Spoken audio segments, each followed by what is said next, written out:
আসসালামু আলাইকুম রহমতুল্লাহ, সবাই ভালো আছেন? সবাই যে বলে লেডিস ফার্স্ট, এটা কিন্তু বাস্তব। লেডিসে ফার্স্ট হইতেন। এমারতে প্রায় 12 লক্ষ বাঙালি দেশের মানুষ আছে। ফ্রুট যারা আছি আমরা প্রায় 12 লক্ষ। এই 12 লক্ষ মানুষের ট্রান্সফার কিন্তু চালু হয় নাই। কিন্তু এখন ট্রান্সফার চালু করছে কার? মেয়েদের ট্রান্সফার চালু করছে। এখন মেয়েরা চাইলে আরবি গড়ের থেকে শরিকা যেতে পারবে, শরিকা মানে কোম্পানিতে। আর কোম্পানিতে চাইলে আরবি গড়ে আসতে পারবে। এখানে সর্বোচ্চ হিসাবে মানে বাংলাদেশি মহিলা আছে প্রায় 10,000-এর মতো। আর অথচ পুরুষ সংখ্যা আছে 11 লক্ষ 12 লক্ষের উপরে।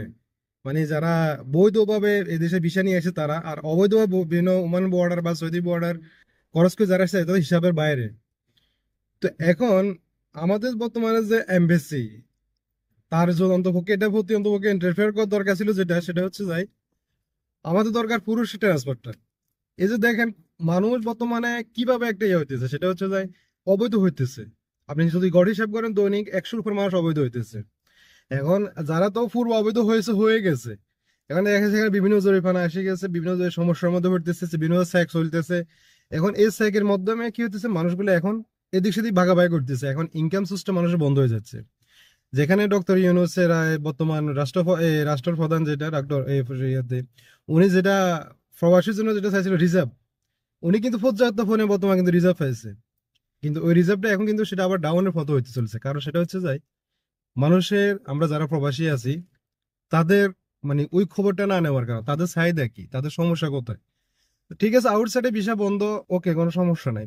সেটা অথচ আমাদের ভুল হতে পারে, বা রাষ্ট্রীয় কোনো ভুল হতে পারে, বা যারা কূটনীতিক আছে তারা অথচ এটা নিয়ে কোনো জোরদার কোনো আওয়াজ তুলতেছে না। এটা হতে পারে যে কোনো একটা সমস্যার কারণ হইতেছে। কিন্তু ট্রান্সফার যে বিষয়টা, যেটা এটা তো আমরা এদেশের মধ্যে আছি।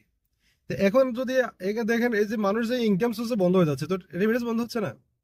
এই রেমিটেন্স বন্ধ হওয়াটা হচ্ছে যাই আমাদের বাংলাদেশের জন্য সবচেয়ে বড় দুর্বলতা। এই দুর্বলতাকে কাজে লাগিয়ে দেখা গেছে একটা সময়তে মানুষ যখন বেকার হয়ে যাবে, মারামারি ফিরাফিরি এখন অনেক কিছু চালু হয়ে যাবে। সবকিছু মিলিয়ে আমাদের এখন জোরদার একটা আওয়াজ, যেটা চলতে আওয়াজ, এই আওয়াজটা হচ্ছে যাই আমরা অন্তপক্ষে ট্রান্সফারটা আমরা চালু চাই। এখানে একটা সুবিধা, আর একটা সুবিধা আছে, যেটা হচ্ছে যে যেটা দুবাইয়ের মধ্যে নাই, আবুধাবির মধ্যে যেটা আছে, সেটা হচ্ছে যে পার্টনার, তার সাহায্যে পার্টনার একটা লাইসেন্স করে পার্টনার করতে পারতেছে। এখন ওই পার্টনার করতে গেলেও কিন্তু খরচ, ব্যয়বহুল খরচ। আপনি একটা বিষয় সাধারণ যে খরচ, তার চেয়ে ব্যয়বহুল খরচ ট্রান্সফার করতে গেলে। আর দুবাইতে যখন ট্রান্সফার করতে যাওয়া যায়, ওইখানে যদি পার্টনার করতে যায়, তাহলে ব্যাংক স্টেটমেন্ট থেকে শুরু করে প্রায় 50-60 হাজার দিরহামের স্টেটমেন্ট দেখানো লাগে।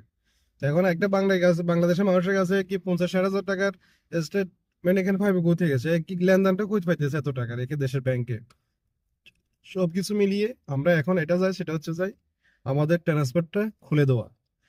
তো এই বিষয় নিয়ে আমরা অনেকগুলো ভিডিও আপলোড করবো, আর আপনারা সবাই দেখবেন এই ইয়েটা নিয়ে।